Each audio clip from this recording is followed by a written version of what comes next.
From the Bulwark.com, warnings ignored, a timeline of Trump's COVID-19 response.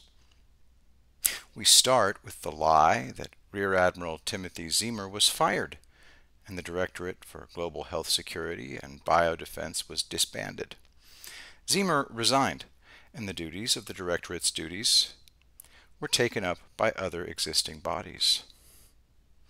The process of redistributing the duties of the Directorate, the response time to threats, was streamlined. Then we have a claim that Trump ignored warnings the sainted intelligence community, IC, gave Trump on January 19th. Sweeties, Trump had already ordered the screening of travelers from China on January 17th. He was ahead of the IC. And on January 20th, Trump asked 3M to double its production of N95 masks. Then the funny timeline of Trump's screw-ups goes into 2020, conveniently overlooking the fact that Johns Hopkins rated the U.S. as the country most prepared for a pandemic. The timeline that claims Trump botched his response shows that the CDC issued a travel advisory to Wuhan on January 6th. That's the earliest in the entire world. That's Trump's CDC. Then we have an official CDC health advisory for COVID-19 on January 8th, earliest in the world. Your face is burning, isn't it, Suyak? That's why I'm doing this, to expose your sheep-like stupidity. Next, we have unsourced claims about Trump refusing to meet with HHS Secretary Alex Azar. That's not possible, given that Trump had already spoken with the CDC about COVID-19. The next series of claims highlights the failing of governors to take steps to contain COVID-19.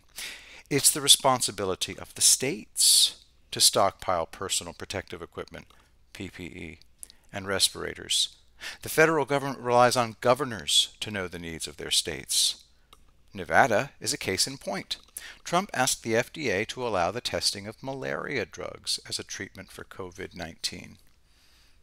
Democrat Governor Steve Sisolak has banned the use and prescription of those drugs in his state, despite FDA approval. The federal government can't force states to treat their sick people or have stocks of PPE and respirators. That's not Trump's fault. Next, the tests. The CDC botched the first test for COVID-19, not Trump's fault.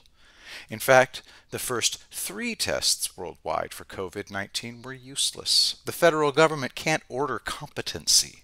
Listen to the scientists. Well, scientists are often wrong. Next, an op-ed to prevent an epidemic.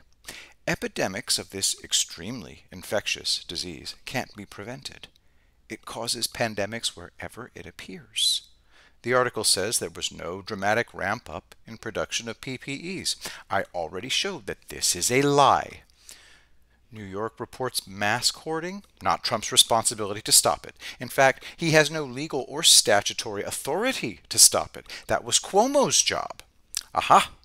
Quote, almost the entire CDC stockpile had been consumed during the 2009 flu season, end quote. Guess who was president for 8 more years and didn't replenish the stock? Not Trump. Then the article says that Trump put in place a fake travel ban.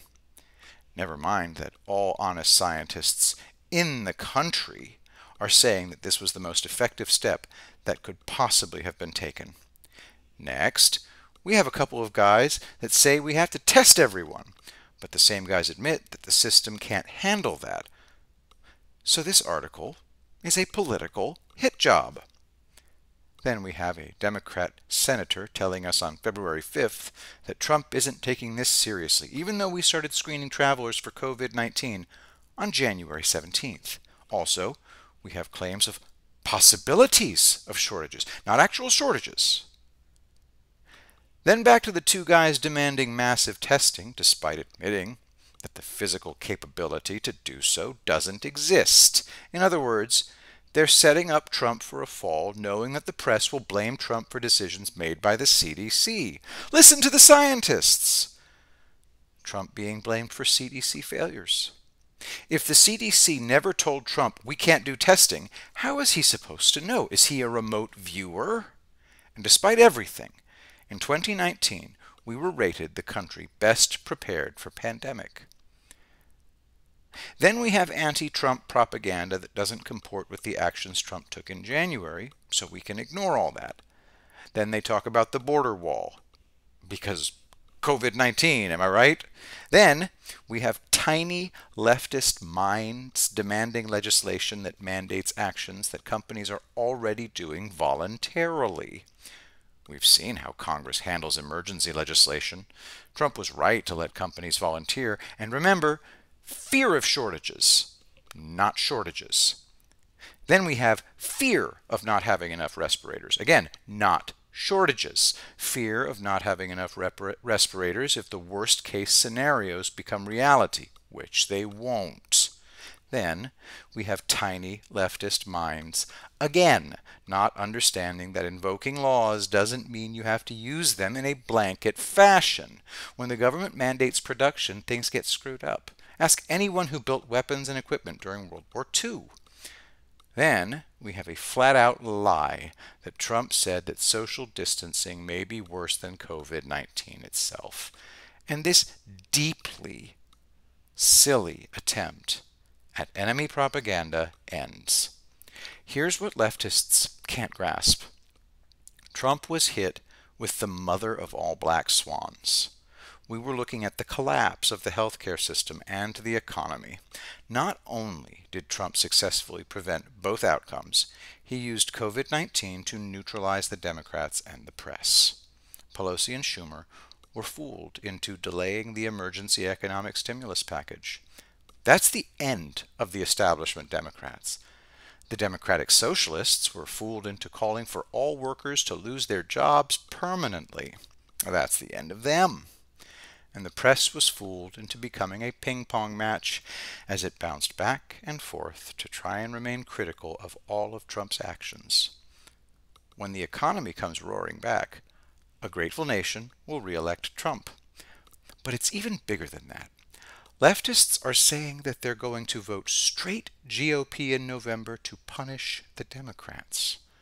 The election would have been a referendum on Trump, but now it will be a referendum on the Democrats. They fell right into Trump's trap.